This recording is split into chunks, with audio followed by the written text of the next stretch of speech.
What are boobs? I am from different country, learn English soon, start several yesterdays before this one.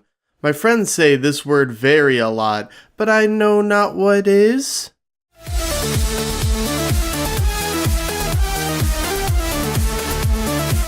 Hey everybody, I'm gonna do something different for this Q&A video.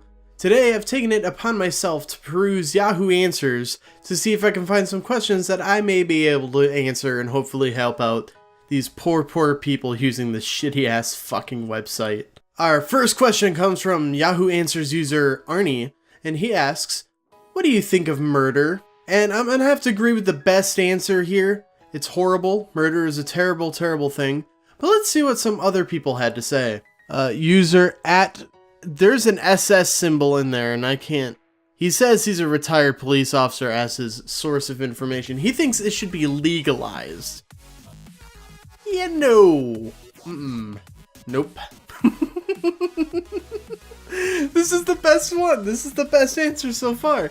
Chai Girl says, not a fan. So let me walk you through the thought process of Chai Girl here. Arson.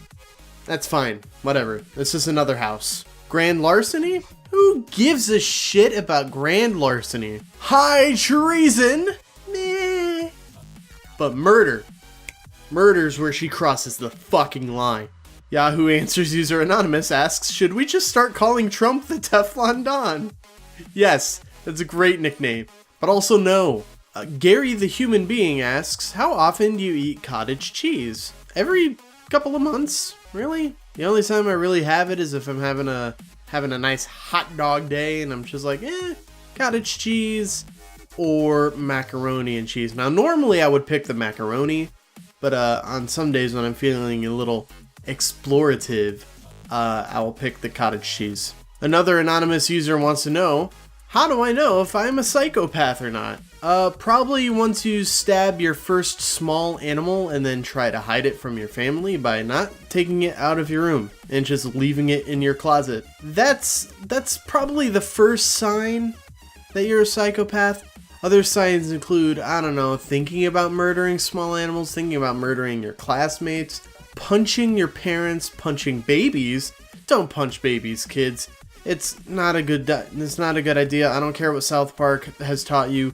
Kicking the baby is not a sport. Another anonymous user wants to know, I have a bad phobia of bee and wasps. How do I get over it? Okay, bees are just trying to pollinate the flowers, okay? They're just trying to do their jobs. You have no reason to be afraid of bees. The only reason you would ever be afraid of bees is if you piss them off. Now wasps, these motherfuckers come straight out of hell. They will hunt you down until you are 65, living in a retirement home. And they'll be like, hey, you remember that one time you kind of bumped me with your shoulder? This is payback, bitch. But the only way to really get over your fear of bees is, again, just let them be. They're just trying to do their job. You have nothing to be afraid of. Just don't piss them off. Wasp, on the other hand, you can get over your fear of wasps by just punching the motherfucking thing in the face.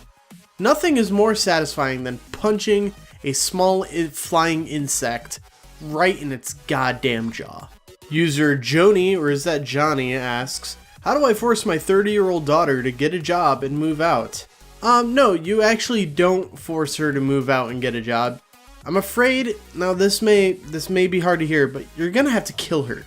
You see, you're gonna have to come up behind her at night with a really, really large knife and just be like, you wanna know how I got these scars?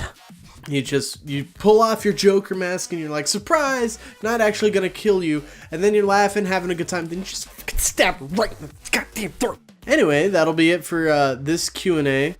Thank you guys so very much for watching the video. If you liked it, give it a thumbs up. If you want to see more videos like this one, please consider subscribing. And until then, I'll see you guys next time. Bye-bye.